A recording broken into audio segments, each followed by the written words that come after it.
മാന്യ പ്രേക്ഷകർക്ക് എൻ്റെ പ്രണാമം. കഴിഞ്ഞ കുറച്ച് ദിവസങ്ങളായിട്ട് പലരും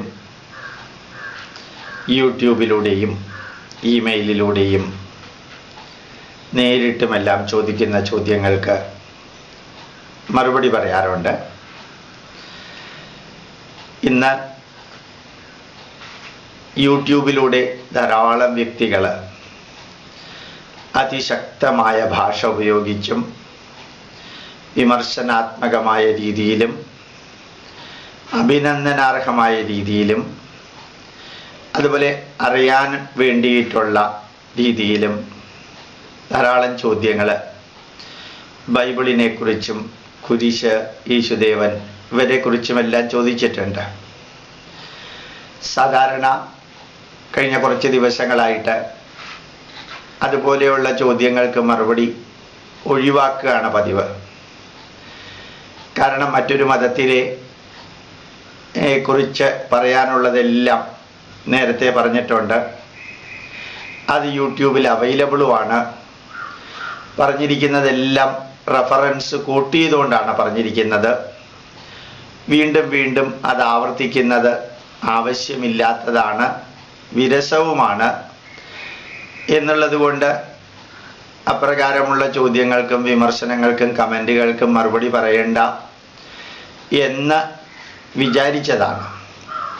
പക്ഷേ വെല്ലിംഗ്ടൺ എന്ന് പറയുന്ന ആള്, കോശി എന്ന് പറയുന്ന ആള്, ജോബ് എന്ന് പറയുന്ന ആള്, ജേക്കബ് എന്ന് പറയുന്ന ആള്, അയ്യപ്പൻ എന്ന് പറയുന്ന ഒരാള്, നിധീഷ് എന്ന് പറയുന്ന വ്യക്തി, വിനീത്, വിനീഷ് തുടങ്ങിയ അനവധി വ്യക്തികൾ അതിനിശിതമായ രീതിയിൽ ഈ ബൈബിളിനെ കുറിച്ച് ഞാൻ പറഞ്ഞിരിക്കുന്ന ബൈബിളിലെ വരികളെ കുറിച്ച് പറഞ്ഞിരിക്കുന്ന അതിനെ ശക്തമായ ഭാഷയിൽ വിമർശിക്കുകയുണ്ടായി. അനവധി ചോദ്യങ്ങൾ ചോദിക്കുകയുണ്ടായി.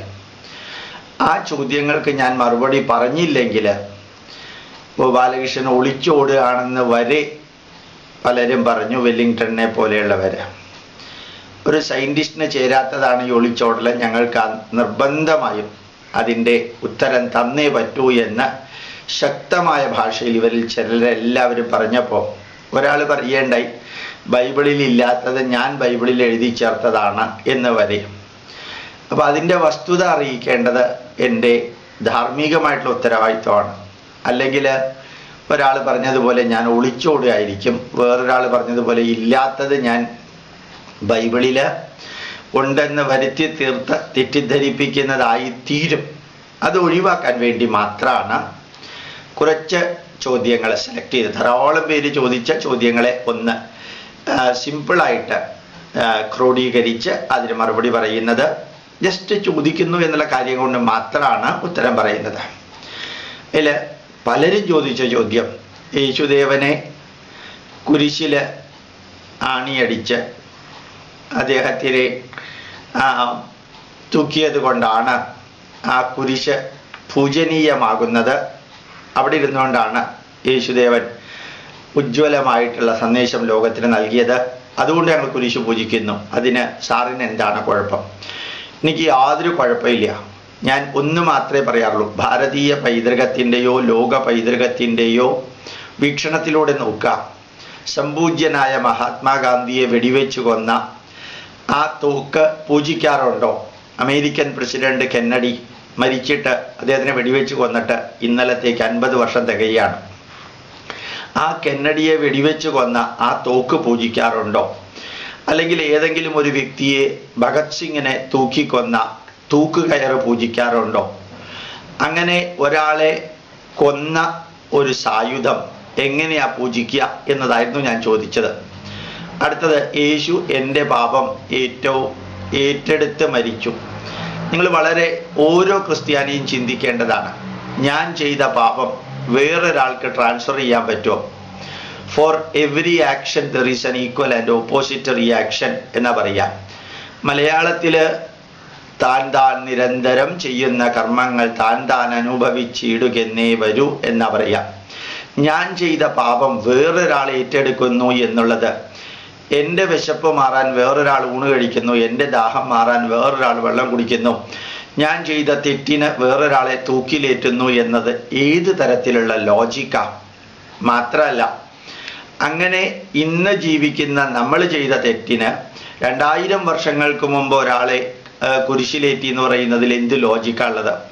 200 വർഷങ്ങൾക്ക് ശേഷം ജനിക്കാൻ പോകുന്ന ഒരു കുട്ടിക്ക് അയാളുടെ പാപം ഇല്ലാതെയാക്കാൻ ഞാൻ ഇപ്പോൾ തന്നെ ജയിലിൽ പോയി കിടക്കാൻ പോവാണ് എന്ന് പറയുന്നതിന് എന്ത് ലോജിക്കാ ഉള്ളത് എന്ന് ഒന്ന് ചിന്തിച്ചു നോക്കാം. അടുത്തത്, യേശുവിനെ പിശാച് പിടിച്ചു എന്ന് ഗോപാലകൃഷ്ണൻ പറയുന്നു. ശുദ്ധ അബദ്ധവും ഗോപാലകൃഷ്ണൻ തന്നെത്താനെ ഉണ്ടാക്കിയതുമായിട്ടുള്ള ഒരു കഥയാണത്. ആ കഥയിൽ അങ്ങനെ യേശുവിനെ പിശാച് പിടിച്ചിട്ടില്ല എന്ന് വളരെ വളരെ വ്യക്തമായ ഭാഷയിൽ വെല്ലിംഗ്ടൺ പറഞ്ഞു. അങ്ങനെ ഗോപാലകൃഷ്ണൻ ബൈബിളിൽ എഴുതി ചേർത്തതാ.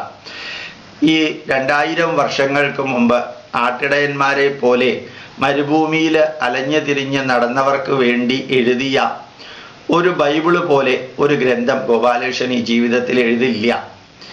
അത് ഈ 21ാം നൂറ്റാണ്ടിൽ ജീവിക്കുന്നവർക്ക് പറ്റിയ ഗ്രന്ഥവുമല്ല. അതുകൊണ്ട് തന്നെയാണ് അമേരിക്കയിലും കാനഡയിലും വർക്ക് ചെയ്യാൻ ഭാഗ്യം കിട്ടിയ എനിക്ക് അമേരിക്കയിലും കാനഡയിലും ഇംഗ്ലണ്ടിലും യൂറോപ്പിലും ഓസ്ട്രേലിയയിലും പോകാനും കുറച്ചു കാലം നിലനിൽക്കാനും ഭാഗ്യം കിട്ടിയ എനിക്കറിയാം, അവിടെ ഈ ബൈബിൾ എന്ന ഗ്രന്ഥം വായിച്ച ഒരു വ്യക്തിയും ഇല്ല. എന്താ കാരണം? ഈ 21ാം നൂറ്റാണ്ടിന് യോജിച്ച വരികളൊന്നും അല്ല ബൈബിളിലുള്ളത്. അതുകൊണ്ട് തന്നെ അവർ തിരസ്കരിച്ചത്. 100 പുസ്തകങ്ങൾ എഴുതാൻ ഭാഗ്യം കിട്ടിയ ഞാൻ ബൈബിള് പോലെ ഒരു പുസ്തകമോ ബൈബിളിലെ വരികളെ പോലെ ചേർത്തുകൊണ്ടൊരു പുസ്തകമോ എഴുതില്ല എന്ന് ടോം വെല്ലിംഗ്ടൺ സാറിന് വാക്ക് തരുന്നു. ഇനി ഞാൻ ആ ബൈബിളിലെ വരികൾ ഒന്ന് വായിക്കാം. അതേപോലെ തന്നെ ഇതാണ് ബൈബിൾ വെച്ചുകൊണ്ട് തന്നെയാണ് ഞാൻ വായിക്കുന്നത്. പിന്നീട് പിശാച് അവനെ വിശുദ്ധ നഗരത്തിലേക്ക് ആനയിച്ചു. ദേവാലയ ഗോപുരത്തിന്റെ മുകളിലേക്ക് കൊണ്ടുപോയി നിർത്തിയിട്ട് പറഞ്ഞു, നീ ദൈവപുത്രനെങ്കിൽ താഴോട്ട് ചാടുക, നിന്റെ സംരക്ഷണം അവൻ തൻ്റെ മാലാഖമാരെ ഏൽപ്പിക്കും എന്നും നിന്റെ പാദം കല്ലിൽ തട്ടാതെ അവൻ കൈക്കൊള്ളുകൊണ്ട് നിന്നെ താങ്ങും എന്നും വിശുദ്ധ ലിഖിതത്തിൽ ഉണ്ടല്ലോ. യേശു പിശാചിനോട് പറഞ്ഞു, നിന്റെ ദൈവമായ കർത്താവിനെ പരീക്ഷിക്കരുത് എന്നും വിശുദ്ധ ലിഖിതത്തിൽ ഉണ്ടല്ലോ. തുടർന്ന് പിശാച് യേശുവിനെ വളരെ ഉയർന്ന ഒരു മലയുടെ മുകളിലേക്ക് കൊണ്ടുപോയി ലോകത്തിലെ എല്ലാ രാജ്യങ്ങളും അവയുടെ പ്രതാപവും കാണിച്ചു കൊടുത്തുകൊണ്ട് പറഞ്ഞു, നീ സാഷ്ടാംഗം വീണ് എന്നെ ആരാധിച്ചാൽ ഇവയെല്ലാം ഞാൻ നിനക്ക് തരും. അപ്പോൾ യേശു കൽപ്പിച്ചു, സാത്താനെ പോകൂ, നിന്റെ ദൈവമായ കർത്താവിനെ ആരാധിക്കണം, അവനെ മാത്രമേ സേവിക്കാവൂ എന്ന് വിശുദ്ധ ലിഖിതത്തിലുണ്ടല്ലോ. അപ്പോൾ പിശാച് അവനെ വിട്ടുകന്നു. മാലാഖമാർ വന്ന് അവനെ പരിചരിച്ചു. അപ്പൊ യേശുവിനെ പിശാച് പിടിച്ചു എന്നുള്ളതും 40 ദിവസം കറക്കി എന്നുള്ളതും ഞാൻ ഉണ്ടാക്കിയ വരികളല്ല. വളരെ വളരെ വ്യക്തമായ ഭാഷയിൽ അത് വിവരിച്ചിട്ടുണ്ട്. അത് ഞാനിപ്പോൾ വായിച്ചത് മത്തായിയുടെ സുവിശേഷം 4-ാമത്തെ അധ്യായത്തിൽ 5 മുതൽക്കുള്ള വരികളാണ്. അത് മാത്രമല്ല, വീണ്ടും അതിൽ പറയുന്നുണ്ട്, തൻ്റെ സ്വന്തം പുത്രനായ യേശുവിന് വിശപ്പ് സഹിക്കാനാകാത്ത അവസരത്തിൽ പോലും ദൈവം സഹായിച്ചില്ല. അത് മത്തായിയുടെ സുവിശേഷം 4-ാം അധ്യായം 3-ാമത്തെ വരിയിൽ നോക്കാം. പിശാച് ദൈവത്തിന്റെ പുത്രനായ യേശുവിനെ കൊണ്ടുപോയി 40 ദിവസം കഷ്ടപ്പെടുത്തിയപ്പോഴും ദൈവം നോക്കി നിൽക്കുകയാണ് ചെയ്തത്. 4:3 വീണ്ടും നോക്കാം. ഇപ്പൊ യഥാർത്ഥത്തിൽ ഇവിടെ യേശുവിനെ പിശാച് പിടിച്ചു എന്നും വട്ടം കറക്കി എന്നും വളരെ വളരെ ഭംഗിയായിട്ട് വിവരിച്ചിരിക്കുന്നത് ഞാൻ ചെറിയൊരു ഭാഗമേ വായിച്ചുള്ളൂ. 4-ാം അധ്യായം മുഴുവനും വായിച്ചു നോക്കാം. അപ്പൊ നിങ്ങൾക്ക് മനസ്സിലാവും യഥാർത്ഥത്തിൽ യേശുവിനെ പിശാച് പിടിച്ചു എന്ന് ഞാൻ തന്നെത്താൻ എഴുതിയതല്ല, ബൈബിളിൽ തന്നെ ഉള്ള വരികളാണ് എന്ന് മനസ്സിലാവും. അടുത്തത്, യേശു ദയാവാരിധിയായ ഈശ്വരപുത്രനാണ്, അതുകൊണ്ടാണ് ഞാൻ യേശുവിനെ പൂജിക്കുന്നത് എന്ന് എഴുതുകയുണ്ടായി. ഞാൻ ഈ ഒരു വരി വായിക്കാം. മനുഷ്യരുടെ മുമ്പാകെ എന്നെ ഏറ്റുപറയുന്നവനെ എൻ്റെ സ്വർഗസ്ഥനായ പിതാവിൻ്റെ മുമ്പാകെ ഞാനും ഏറ്റുപറയും.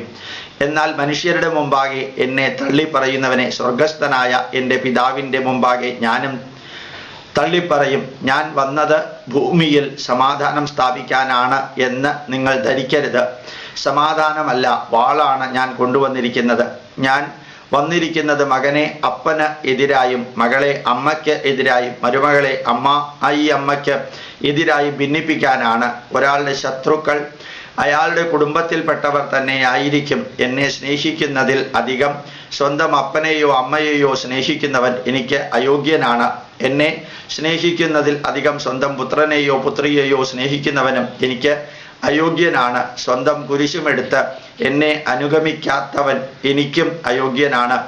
സ്വന്തം ജീവൻ കണ്ടെത്തുന്നവന് അത് നഷ്ടപ്പെടും. എനിക്ക് വേണ്ടി സ്വന്തം ജീവിതം നഷ്ടപ്പെടുത്തുന്നവൻ അത് കണ്ടെത്തും. ഇതിൽ വളരെ ഞാൻ വന്നത് ഭൂമിയിൽ സമാധാനം സ്ഥാപിക്കാനാണ് എന്ന് നിങ്ങൾ ധരിക്കരുത്. സമാധാനമല്ല, വാളാണ് ഞാൻ കൊണ്ടുവന്നിരിക്കുന്നത്. ഇത് ഗോപാലകൃഷ്ണൻ ബൈബിളിൽ എഴുതി ചേർത്ത വരിയല്ല, യേശു ക്രിസ്തു തന്നെ എഴുതി ചേർത്ത വരിയാണ്. അടുത്തത് ഒരു അയ്യപ്പൻ എന്ന് പറയുന്ന ഒരാൾ, കൺവേർട്ടഡ് ക്രിസ്ത്യൻ ആവാനാണ് സാധ്യത.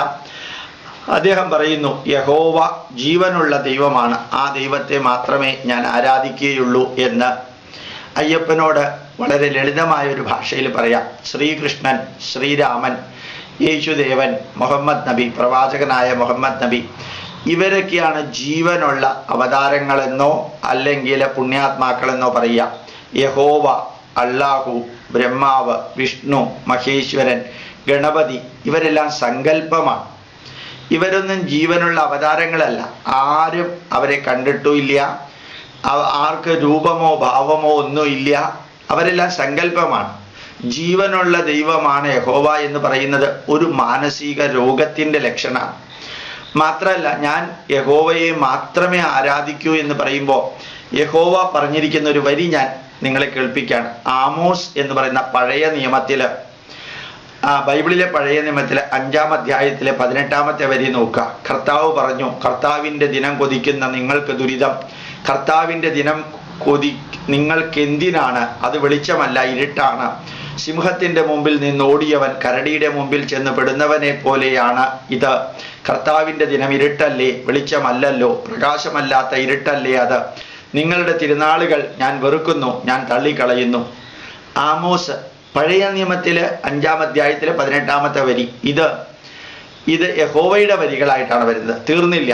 സെഫന്യ എന്ന ഭാഗത്തിൽ 1-ാം അധ്യായത്തില് 14-ാമത്തെ വരി വീണ്ടും ഉണ്ട്. കർത്താവിൻ്റെ മഹാദിനം ആസന്നമായിരിക്കുന്നു, അത് അതിവേഗം വന്നടുക്കുന്നു. കർത്താവിൻ്റെ ദിനത്തിൽ ശബ്ദം ഭയങ്കരമാണ്, അവിടെ യോദ്ധാക്കൾ പൊട്ടിക്കരയുന്നു.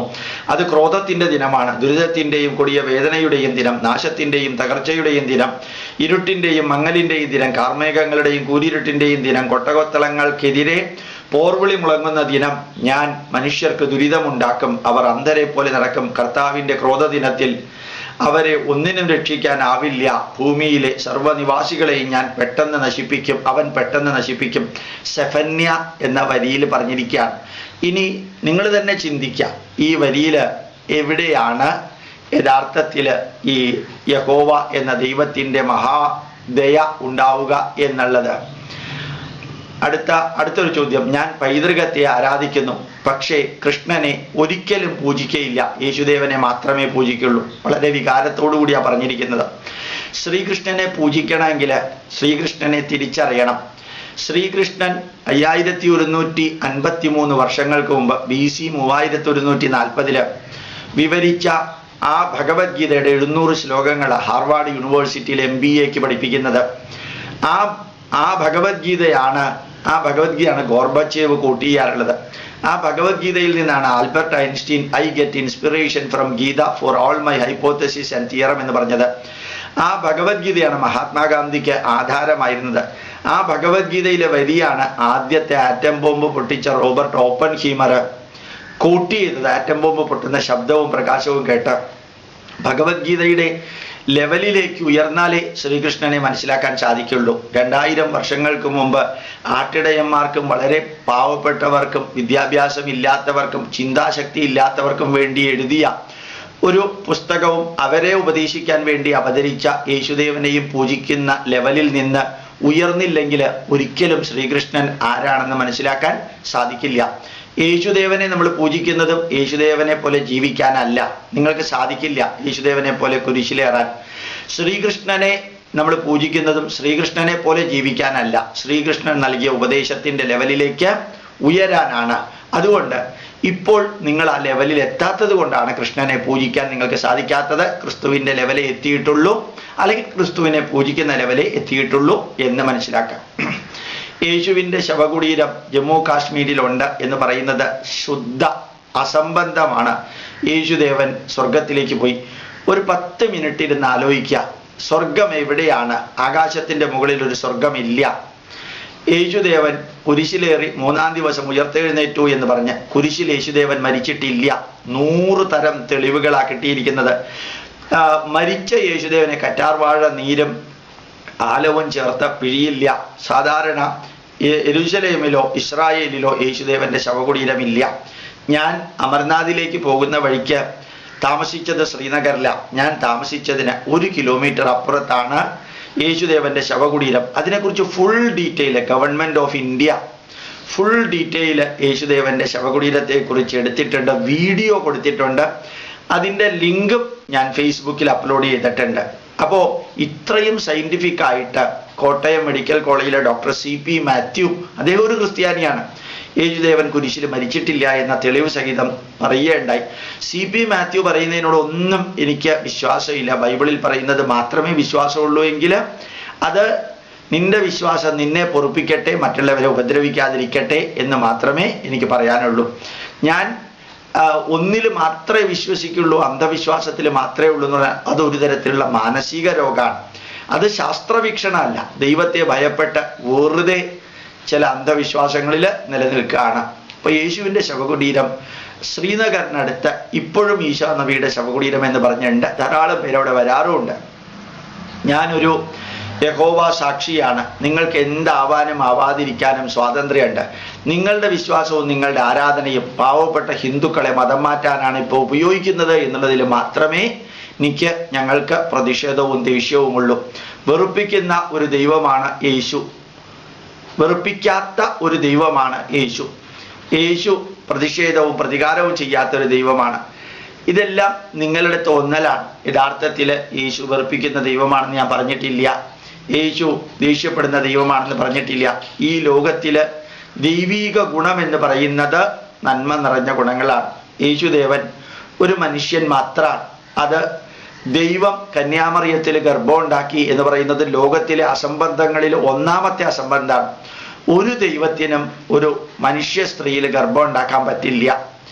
അതിന് ഒരാൾ എന്നോട് പറഞ്ഞിരിക്കുന്നത്, ദൈവം എന്ന വാക്കിൻ്റെ അർത്ഥം എല്ലാത്തരം കഴിവുമുള്ളവൻ. ആ ദൈവത്തിന് കന്യാമറിയത്തിൽ ഗർഭം ഉണ്ടാക്കാൻ സാധിക്കും. ഞാൻ തിരിച്ചൊരു ചോദ്യം ചോദിക്കുകയാണ്. അത്രയും കഴിവുണ്ടായിരുന്ന ദൈവമായിരുന്നു എങ്കിൽ ഈ കുരിശിൽ കിടന്ന് യേശു ക്രിസ്തു ഏലി ഏലി ലമാ സബക്താനി, ഏലി ഏലി ലമാ സബക്താനി, അല്ലയോ ദൈവമേ നീയും എന്നെ കൈവിട്ടോ എന്ന് ഉറക്കെ ദൈവത്തിനെ വിളിച്ച് കരഞ്ഞ് അത്രയും വേദനിച്ചപ്പോൾ ഈ ദൈവം, ഇത്രയും കഴിവുള്ള ദൈവം എവിടെയായിരുന്നു? യേശു ക്രിസ്തുവിനെ പിശാചി പിടിച്ചപ്പോൾ ദൈവം എവിടെയായിരുന്നു? 40 ദിവസം വ്രതം പട്ടിണി കിടന്ന യേശു ക്രിസ്തുവിന് വിശന്നപ്പോൾ ഈ ദൈവം എവിടെയായിരുന്നു? മാത്രമല്ല, യേശു ഏറ്റവും നല്ല കഴിവുള്ളവനാണെങ്കിൽ അവനവനെ പോലും രക്ഷിക്കാൻ പറ്റാത്ത യേശുവിനെ എങ്ങനെയാണ് നിങ്ങളെ രക്ഷിക്കാൻ സാധിക്കുക? ആദ്യം അവനവനെയല്ലേ രക്ഷിക്കണ്ടേ? The self help is the best help എന്ന് ഇംഗ്ലീഷുകാർ തന്നെ പറയാറുണ്ട്. അവനവൻ കുരിശിൽ തൂങ്ങിയപ്പോൾ ഈ ദൈവത്തിന് ഒന്നും ചെയ്യാൻ പറ്റിയില്ല. യേശു കുരിശിൽ മരിച്ചു എന്നുള്ളത് കൊട്ടേഷനിലാണ്. മരിച്ചു കഴിഞ്ഞപ്പോൾ ഭൂമി കുലുക്കം ഉണ്ടായി, സമുദ്രം ഇരമ്പി, കാറ്റടിച്ചു. ഇതൊക്കെ ചെയ്യുന്നതിന് പകരം നേരത്തെ തന്നെ അങ്ങോട്ട് രക്ഷിച്ചൂടായിരുന്നോ? വളരെ സിമ്പിൾ ചോദ്യമല്ലേ അത്? അന്ധമായിട്ട് യേശുവിൽ വിശ്വാസം ഇല്ലാത്തവര് യുക്തിസഹജമായിട്ട് ചിന്തിക്കുകയാണെങ്കിൽ ഈ ഉത്തരം പറഞ്ഞേ മതിയാവും.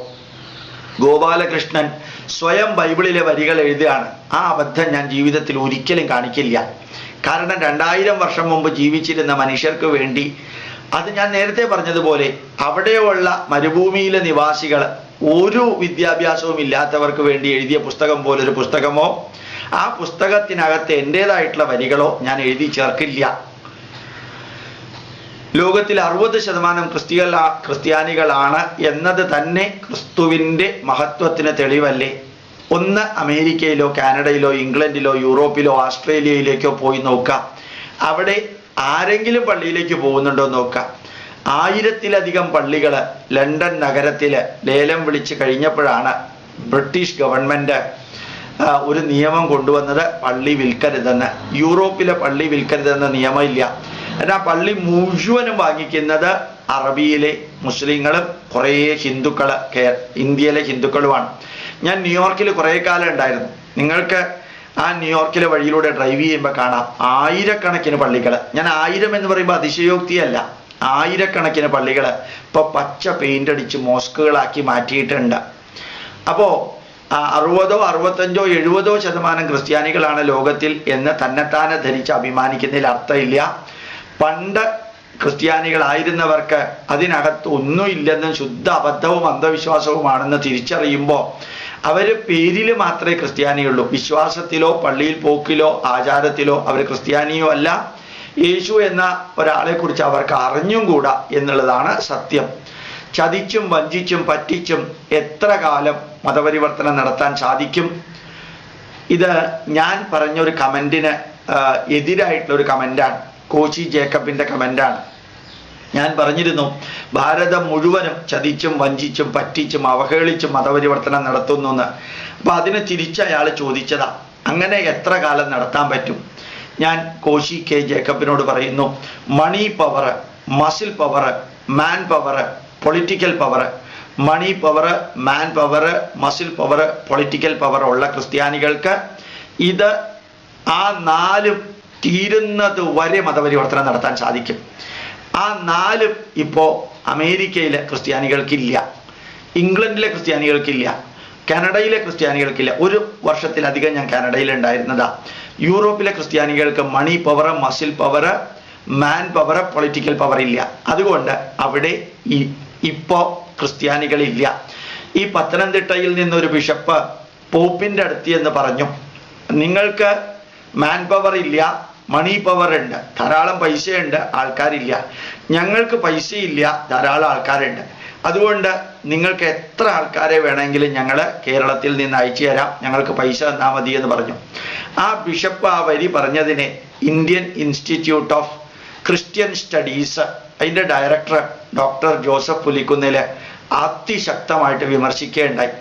ഇപ്പോൾ വത്തിക്കാനിൽ പോലും പോപ്പിനെ കാണാൻ പോലും കാഴ്ച വസ്തുവായിട്ട് കാണാൻ ആൾക്കാർ വരുന്നതല്ലാതെ ആരാധനാഭാവത്തിൽ ആരും വരുന്നില്ല.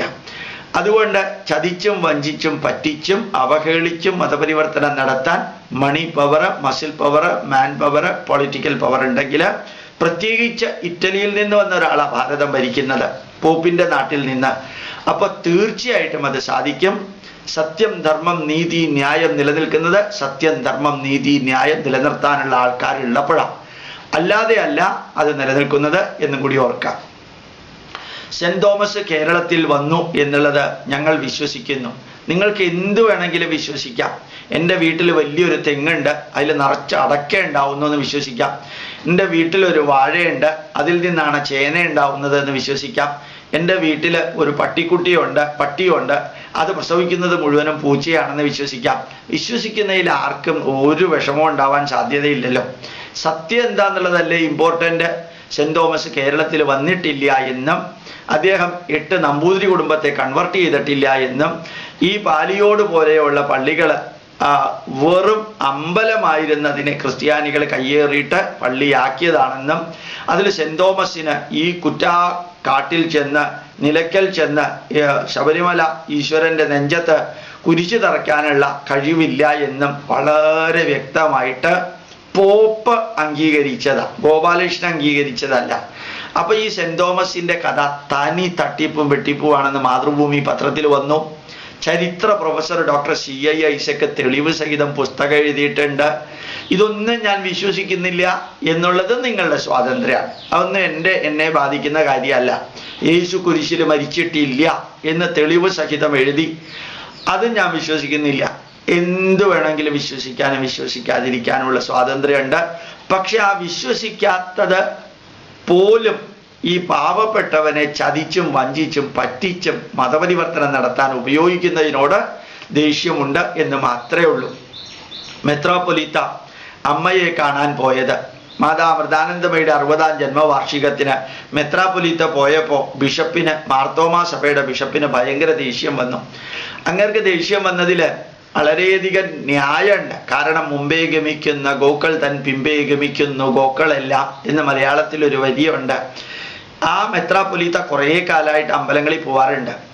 അദ്ദേഹം ഗണേശോത്സവം ഉദ്ഘാടനം ചെയ്തിട്ടുണ്ട്. അമൃതാനന്ദമയുടെ അടുത്ത് പോകാറുണ്ട്. പുണ്യാത്മാക്കളായിട്ട് കേരളത്തിലേക്ക് വരുന്നവര് എല്ലാവരെയും കാണാറുണ്ട്, അവരുടെ കൂടെ നിൽക്കാറുണ്ട്, അവർ ചെയ്യുന്ന നന്മകളെ ഇതാക്കാറുണ്ട്.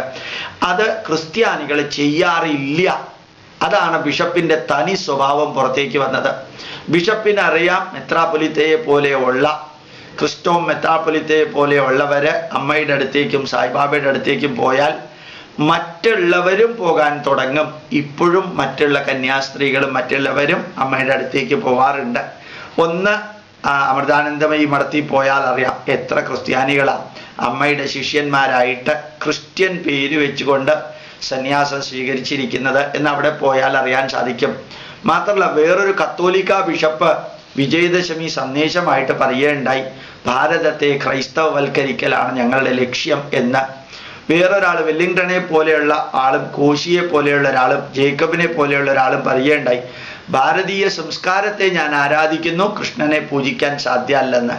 അതിന് ഞാൻ മറുപടിയും പറഞ്ഞു, ഭാരതീയ സംസ്കാരത്തെയാണ് ഈ കത്തോലിക്ക ബിഷപ്പും മാർത്തോമ ബിഷപ്പും എല്ലാം എതിർക്കുന്നതും ആ സംസ്കാരത്തിലുള്ളവരെയാണ് അതിനെ നേരെ വിപരീതമായി ചെയ്ത്.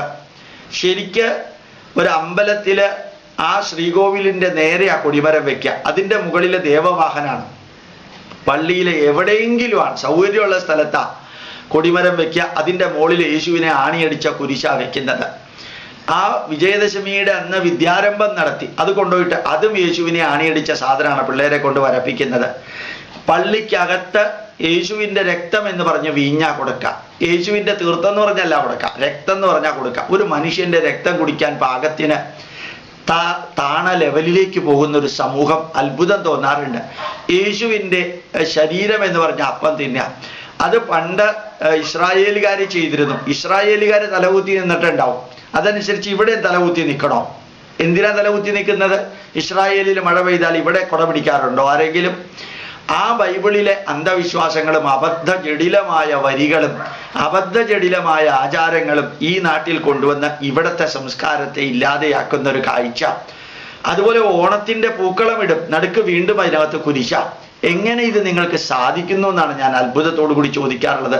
ഒരു നാട്ടിൽ ചെന്ന് ശരിക്ക് ആട്ടിൻതോയിട്ട ചെന്നായ്ക്കൾ എന്ന് യേശുക്രിസ്തു പറഞ്ഞത് ഈ കേരളത്തിലെ ക്രിസ്ത്യാനികളെയാണെന്ന് വരെ വിചാരിക്കേണ്ടിയിരിക്കുന്നു. ഈ നാടിൻ്റെ പൈതൃകം സ്വീകരിക്കുന്നു എന്ന പേരിൽ സ്വീകരിക്കുക, എന്നിട്ട് അതിനെ മുഴുവനും ഡിസ്റ്റോർട്ട് ചെയ്യുക. മിനിങ്ങാന്ന് വേറൊരു ബിഷപ്പ് പറഞ്ഞിട്ടുണ്ട്, ക്രിസ്തുമതത്തിൽ നിന്നാ ഹിന്ദു ധർമ്മം ഉണ്ടായത് എന്ന് തെളിവ് സഹിതം ഞാൻ പറയാൻ തയ്യാറാണ്. ഒരു ബോധമില്ലാത്ത കുഞ്ഞാടുകൾക്ക് അത് മതി. ഇപ്പൊ തമിഴ്നാട്ടിലെല്ലാം നൂറുകണക്കിന് പള്ളികൾ വരുന്നത് കറക്റ്റ് അമ്പലം പോലെയാ. അതിൽ ആ താഴികക്കുടത്തിന്റെ സ്ഥാനത്ത് കുരിശ്, അകത്ത് കയറുന്ന ഗോപുരത്തിന്റെ മുകളിലും കുരിശാണ്. എന്തിനാ ഇത് നിങ്ങൾ ചെയ്യുന്നത്? ഇതുപോലെ യേശു ഗീത എന്നുള്ളത്, യേശു ലക്ഷാർച്ചന, യേശുവിൻ്റെ പള്ളിയിൽ ക്രിസ്തുവിൻ്റെ പള്ളിയിൽ കൊടിമരം, കൽവിളക്ക്, ഇതെല്ലാം അറിഞ്ഞുകൊണ്ടുള്ള ചതിക്കലും വഞ്ചിക്കലും പറ്റിക്കലുമാണ്. നല്ല മനസ്സോടുകൂടിയാണ് ഇതെടുക്കുന്നതെങ്കിൽ ഭാരതീയർക്ക് ആത്മസംതൃപ്തിയും സന്തോഷമേ ഉള്ളൂ. അത് ജീവിതത്തിൽ ചെയ്തിട്ടില്ല. എപ്പോഴും ഈ ഒരു പ്രത്യേകത ലോകമെമ്പാടും ക്രിസ്ത്യാനികൾ കാണിച്ചിട്ടുണ്ട്. ഇത് ചരിത്രത്തിൻ്റെ ഭാഗം, എൻ്റെ ജീവിതത്തിൻ്റെ ഭാഗമല്ല. നിങ്ങൾ എന്ത് ചെയ്താലും എനിക്കൊരു പ്രശ്നമില്ല. ഇത്രയും ചോദ്യങ്ങൾക്ക് മറുപടി ഞാൻ പറയാൻ കാരണം, ഗോപാലകൃഷ്ണൻ ചോദ്യങ്ങൾക്ക് ഉത്തരം പറയാതെ ഒളിച്ചോടുന്നു. ഗോപാലകൃഷ്ണൻ ബൈബിളിൽ ഇല്ലാത്തത് വായിക്കുന്നു, പറയുന്നു, എഴുതി ചേർക്കുന്നു എന്നെല്ലാം പറയുമ്പോൾ അതിന് മറുപടി കൊടുത്തില്ലെങ്കിൽ ആ കമൻറ്റുകളെല്ലാം ശരിയാണ് എന്ന് മറ്റുള്ളവർ ധരിക്കും. അത് ഒഴിവാക്കാൻ വേണ്ടി മാത്രമാണ് ഇത്രയും ചോദ്യങ്ങൾ എഴുതി വെച്ച് ഞാൻ ഉത്തരം പറഞ്ഞത്. വീണ്ടും ഞാൻ പറയുന്നു, എനിക്ക് ഒരു മതത്തിനോടും ഒരു പ്രവാചകനോടും ഒരു ദൈവപുത്രനോടും ഒരു അള്ളാഹുവിനോടും ഒരു യഹോവയോടും എനിക്ക് യാതൊരു പ്രതികാരവും ഇല്ല, പ്രതിഷേധവും ഇല്ല. ഒരുപക്ഷെ നിങ്ങൾ പറയായിരിക്കും പ്രതിഷേധം ഉണ്ടെങ്കിലും ഞങ്ങൾക്കൊരു ചുക്കും ഇല്ല എന്ന്. പക്ഷെ എനിക്കില്ല എന്ന് പറയേണ്ടത് എൻ്റെ ഉത്തരവാദിത്വമാണ്. ഈ ദൈവത്തിൻ്റെയും ഈ പുസ്തകത്തിൻ്റെയും ഈ പടിഞ്ഞാറൻ മതത്തിൻ്റെയും പേരിൽ ഭാരതത്തിലെ പാവപ്പെട്ടവരെ വീണ്ടും ഞാൻ ഉപയോഗിക്കുന്നു, അവഹേളിച്ചുകൊണ്ട്, ഭാരതീയ പൈതൃകത്തെ അവഹേളിച്ചുകൊണ്ട് മതം മാറ്റുന്നു. ഒരാൾ പറയുകയുണ്ടായി, ഞാൻ യേശുവിനെ പൂജിക്കാം, ശിവലിംഗത്തെ പൂജിക്കാൻ സാധിക്കില്ല. അയാൾക്കും കൂടി ഒരു ഉത്തരം നൽകി ഞാനിത് അവസാനിപ്പിക്കാം. ശിവലിംഗം എന്ന് പറയുന്നത് കൈലാസത്തിൻ്റെ രൂപമാണ്. ആ കൈലാസത്തെക്കുറിച്ച് ഡിസ്കവറി ചാനലിൽ വലിയൊരു പ്രോഗ്രാം വന്നിരുന്നു. കിഴക്ക് സിംഗപ്പൂർ വരെയും കൈലാസത്തിൻ്റെ തെക്ക് മൊറീഷ്യസ് വരെയും കൈലാസത്തിൻ്റെ പടിഞ്ഞാറ് ഇറാഖ് വരെയും കൈലാസത്തിൻ്റെ വടക്ക് മംഗോളിയ വരെയുമുള്ള കാലാവസ്ഥ നിയന്ത്രിക്കുന്നതിൽ അസാധാരണമായ സ്വാധീനമുള്ള ഒരു പർവ്വതമാണ് കൈലാസം എന്ന് വിവരിക്കേണ്ടായി. ആ കൈലാസം അത് ശിവലിംഗത്തിൻ്റെ ആകൃതിയിലാണ്. അങ്ങനെയുള്ള കൈലാസമാണ് ശിവലിംഗമായിട്ട് ഭാരതീയര് ശാന്തരൂപത്തിൽ സൃഷ്ടിസ്ഥിതി സംഹാരത്തിൻ്റെ പ്രതീകമായിട്ട് ശിവോ ഓസ്യ ഹൃദയം വിഷ്ണുർ വിഷ്ണോ ഓസ്യ ഹൃദയം ശിവ എന്ന് പറഞ്ഞ് ആരാധിക്കുന്നത്. ആ കൈലാസ പർവ്വതം അത് നടന്ന് 52 കിലോമീറ്റർ നടന്ന് പ്രദക്ഷിണം വയ്ക്കാൻ ഭാഗ്യം കിട്ടിയ വ്യക്തിയാണ് ഞാൻ. ആ കൈലാസ പർവ്വതത്തിൻ്റെ തൊട്ടടുത്ത് നിന്ന് തൊഴാനും ഭാഗ്യം കിട്ടിയത് അത് ശിവലിംഗത്തിൻ്റെ ആകൃതിയിലാണ്. അതാണ് ശിവലിംഗമായിട്ട് ലോകമെമ്പാടും ജനങ്ങൾ പൂജിക്കുന്നത്. ആ ശിവലിംഗത്തിനെ പൂജിക്കണമെങ്കിൽ 2 പട്ടിക എടുത്ത് നടുക്കൊരാണിയടിച്ച് കുരിശുണ്ടാക്കി മുട്ടുകുത്തി എൻ്റെ പാപം നീ ഏറ്റെടുക്കണമേ എന്ന് പ്രാർത്ഥിക്കുന്ന ലെവലിൽ നിൽക്കുന്നവർക്ക് ശിവലിംഗത്തെ പൂജിക്കാൻ ഒത്തിരി ബുദ്ധിമുട്ടാണ്. കാരണം 2 പട്ടിക മുളക്കുറ്റിയായാലും മതി, നടുക്ക് ആണിയടിച്ചാൽ അത് കുരിശായി. എന്നിട്ട് യേശുദാസ് പറഞ്ഞ പോലെ, ഗാനഗന്ധർവന് യേശുദാസ് പറഞ്ഞതുപോലെ, കേരളത്തിലെ പടവലങ്ങ കൃഷിയുണ്ട്, പാവയ്ക്ക കൃഷിയുണ്ട്, മത്തങ്ങ കൃഷിയുണ്ട്. ഏറ്റവും പ്രധാനപ്പെട്ട കൃഷി ഇപ്പോൾ ഭാരതത്തിൽ ഇതൊന്നുമല്ല, കുരിശ് കൃഷിയാണെന്ന് പറഞ്ഞതുപോലെ കയ്യിൽ കിട്ടിയ കമ്പുകൾ ആണിയടിച്ച് കുരിശാക്കി പുറമ്പോക്കിലെല്ലാം പ്രതിഷ്ഠിച്ച് അതിൻ്റെ മുമ്പിൽ കൂട്ടപ്രാർത്ഥന നടത്തുന്ന ലെവലിലുള്ളവർക്ക് 24,500 അടി ഉയരത്തിലുള്ള കൈലാസത്തിൻ്റെ ആ പർവ്വതത്തിൻ്റെ രൂപത്തെ മിനിയേച്ചർ രൂപമായ ശിവലിംഗത്തെ ആരാധിക്കാൻ ഇനി 10-15 ജന്മം ജനിക്കേണ്ടി വരും എന്നുകൂടി അറിയിച്ചുകൊണ്ട് ധന്യമായ ചോദ്യങ്ങളും വിമർശനങ്ങളും അതി ഷാർപ്പായിട്ടുള്ള കമൻറ്റുകളും തന്ന് ചോദ്യങ്ങൾ ചോദിച്ച ഈ നിതീഷ് എന്ന് പറയുന്ന ആൾക്ക്, അയ്യപ്പൻ എന്ന് പറയുന്ന ആൾക്ക്, ജോഷിക്ക്, ജോബ്, കോശി, ടോം വെല്ലിംഗ്ടൺ എന്ന് പറഞ്ഞ എല്ലാവർക്കും നിറഞ്ഞ ഹൃദയത്തോടു കൂടി ഗോപാലകൃഷ്ണന്റെ പ്രാർത്ഥന. ദീർഘ ആയുരാരോഗ്യ ഐശ്വര്യാണാം അഭിവൃദ്ധിരസ്തു. നിങ്ങൾ ഈ ചോദ്യം ചോദിച്ചത് കൊണ്ട് മാത്രമാണ് ഇങ്ങനെ ഒരു കമന്റ് വിവരണം തരാൻ എനിക്ക് ഈശ്വരാനുഗ്രഹം ഉണ്ടായത്. പ്രണാമം, നമസ്കാരം.